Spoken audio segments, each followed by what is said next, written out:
Sam Docherty. Yes. Over here. Yes. First thoughts, first emotions ahead of what's going to be your final game this Thursday night. I'm a bit all over the place at the moment. It's been a big few days, to say the least. A few months, to be fair. But I'm excited. I'm relieved. I'm mixed. It's all just mixed up at the moment. I think playing on Weeders' 200th game, very special to me. The opportunity to run out with my family. Miles has never gone out. Ruby was a baby at my 150th, so to be able to do that and have that memory. And I've loved every minute of pulling on the Carlton jumper every time I've played. So inevitably, this is probably the best opportunity I've got to do everything that I want to do and finish off the way I want to finish off. So yeah, probably more excited, but there's definitely a sense of relief that I don't have to hold any of this stuff in anymore. I've kind of been tossing and turning and going up and back, and should I go on? Should I stay? Well, it feels nice. It feels like, the right time, which is something that I'm enjoying. You're fresh off living the playing group, no? How did that go? Better than you thought it would? Worse than you thought it would? Both. Some people. It's some emotional time. I've had so many people help me across my career. My career has not been a fairy tale in some aspects, yes, but there's been a lot of hard work in there and a lot of things to overcome, and that doesn't just happen with just me. So there's a lot of people that are in the background that do all the work to produce me getting back out there, and to be able to thank them. And a few of them were a bit teary, and I definitely was as well. And still got the press conference to come, which I haven't even mentioned my family or anyone yet. So it's an emotional day. I've been an anxious wreck the whole morning, trying to look after the kids at home. It's been a bit chaotic, but no, I got out everything I wanted to get out. I'm excited for the footy club to, I don't know what the next path is for them, and to sit back and watch and enjoy. I'm very much looking forward to. You touched on this in the meeting. I want to take you back to a quote from Jason Bennett from your return game, from that goal. Tough times don't last, what tough people do. How proud are you that you get to go out on your own terms when, for a fair while there, it probably didn't seem like that was maybe altogether likely? Yeah, well, when I did my rehab last year, I'd accepted that if I did it again, I was done. So that's probably the earliest part of, that was at the start of last year, I'd kind of accepted that. That's very me though. I'm putting everything that I've got into something, and understanding all the risk that there is, and to be able to go out now, my body feeling reasonably well, playing reasonably good footy, not my absolute best, but it's it just feels like a good time. And I have said for a number of years around going out on my own terms, and it feels like the best opportunity for both me and the footy club to sort of get what we both want in the end. Yeah, it's a lot of reflecting at the moment. It's you can't prepare yourself for these sorts of moments, but incredibly proud. A lot of thank yous going on at the moment. A lot of love in the air, which is quite nice.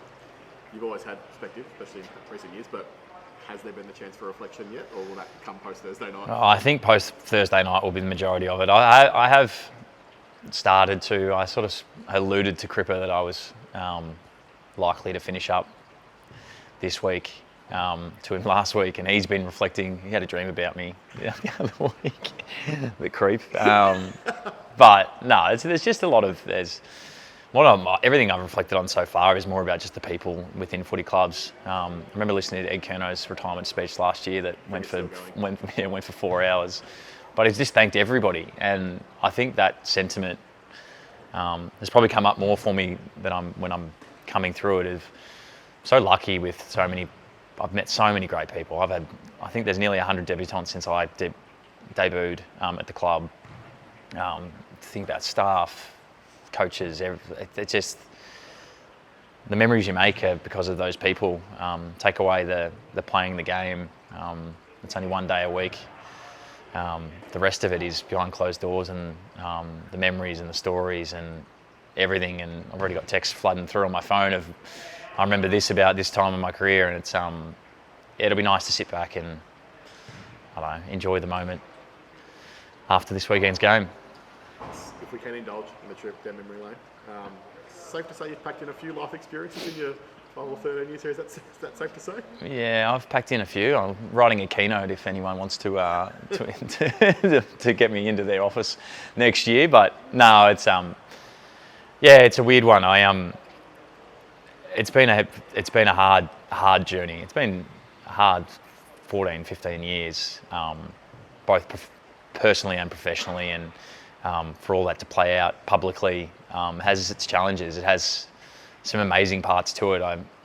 I'm one of very, very few players across their career that has support from all clubs. So I've got Collingwood fans and Essendon fans that love me, which is just bizarre. But I spoke about it with the boys before, but part of the reason why I played footy for as long as I have is since my sort of cancer diagnosis has been about providing hope for people. I sort of feel like I ended up, through my experiences, being this person of if you believe that you can do it, you can. And I love that about my job. I love that about my life. It won't probably end now. It will keep going into the future, and it's a pretty special thing to have. You were so footy obsessed at the start of your career. I think they were your own words. Safe to say that purpose has changed over time. Yeah, that exact moment we were just talking about then. I've been humbled. I've been given a lot of perspective. Some would say that I probably should have learnt earlier and I wouldn't have had as much. But yeah, I loved footy at the start. And to be honest, I've thought about this a lot. That obsession with footy is what got me to where I am. But the humility and the perspective is that's what's made me what I am. It's they're kind of different things in my mind, and I lead footy with such a diverse experience that not many players get. I've had the highs of captaining the club and personal accolades and fighting back from all sorts of injuries and illnesses.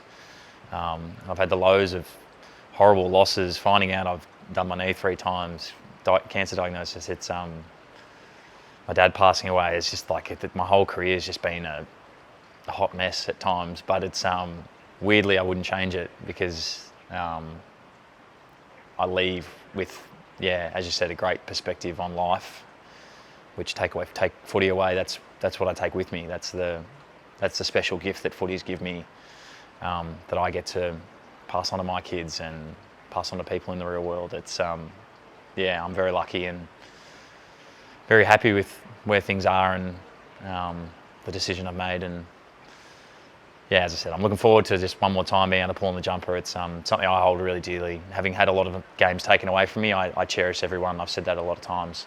I don't take for granted the opportunity to be able to get out there and play one more. And hopefully we can get a win and send it off in the right way. It's often said they get to grow up pretty quickly in footy clubs. Some might say that you haven't grown up in other areas, but in terms of growing up, you had to fairly quickly. Your first pre-season here at the footy club, obviously you lost your old man while on the other side of the world, but you've spoken about having that Docherty name attached to this footy club, which is your club when you grew up because of him. Mm-hmm. How proud does that make you in hindsight? Yeah, in some ways, as you said, I haven't grown up at all. But that's what footy keeps you youthful, and that's the exciting part of it. But losing my dad in my first pre-season here with a bunch of people I didn't know, as you said, on the other side of the world in Arizona. It's that was one hell of an experience, I'll tell you that much. But it forced me to grow up. It forced me to have that purpose in what I was doing that I probably didn't have before then.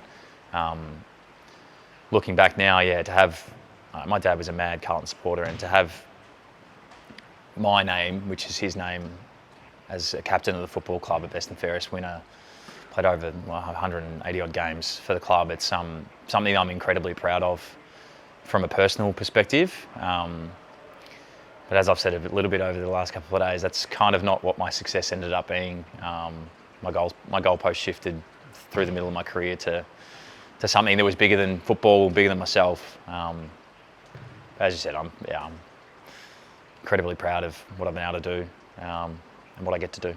What are you most proud of in a footballing and non-footballing sense?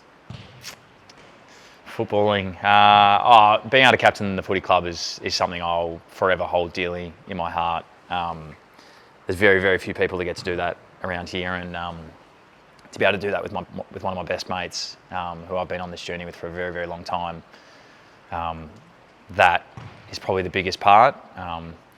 Somehow finding a way back from chemo in 4 months, and having that memory of that goal, with what it meant to me, but what it meant to so many other people, I think that sticks out for me as well, as probably the two.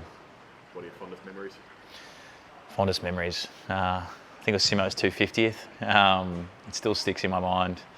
I love that man. So to be able to play in that tight win, the goal against Richmond, semi-final against Melbourne, probably the three for me, to be honest, from a footballing sense. But most of the memories are behind the scenes, to be honest. Amazing platforms and opportunities and memories, and I'll hold a lot of them dearly to my heart.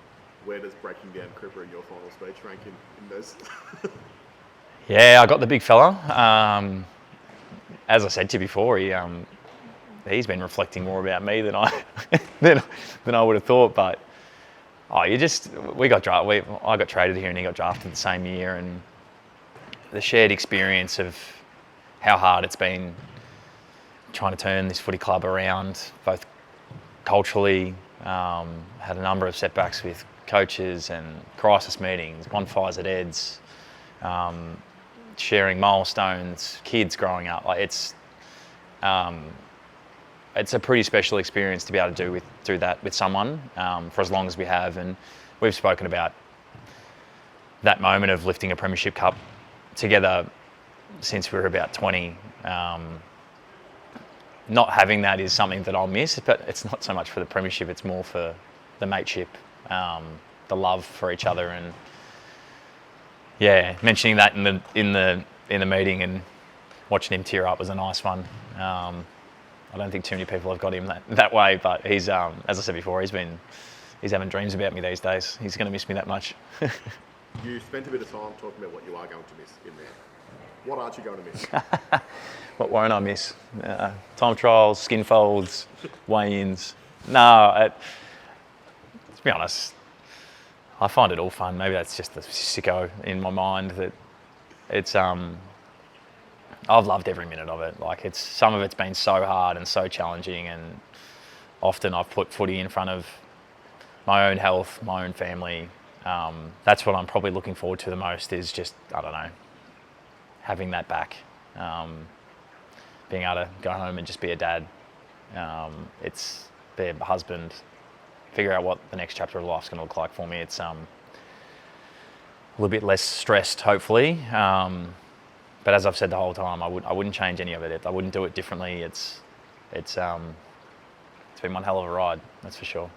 You mentioned that the decision to retire felt right for you and footy club. You'll obviously be back over the fence as a Carlton fan, I'm sure. What excites you most for going forward as a Blue?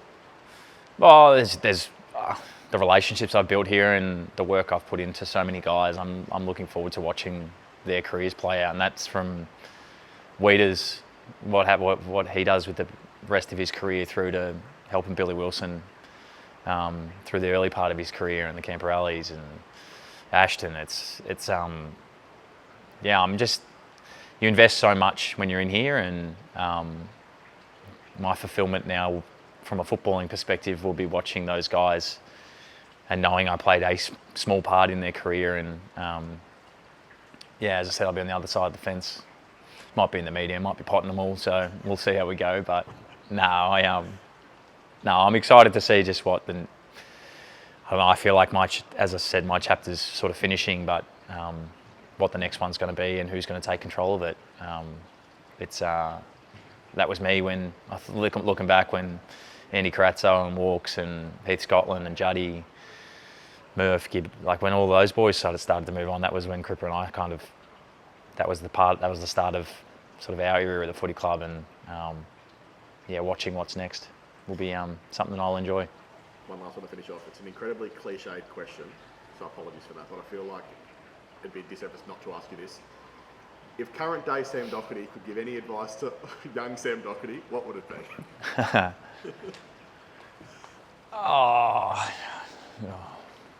I don't know, to be honest. realistically, I'd say enjoy it. If I look back at my career, there's so many parts of it that were so hard and so challenging, both personally and with the football club. It's been hard to enjoy it at times, but I would say enjoy the ride. It's where you get on the other side is pretty cool, but it's not much fun at the time. So try and find a way to find the positives and everything, which I feel like I did, but that'd be the message. Thank you, Doc. Thank you.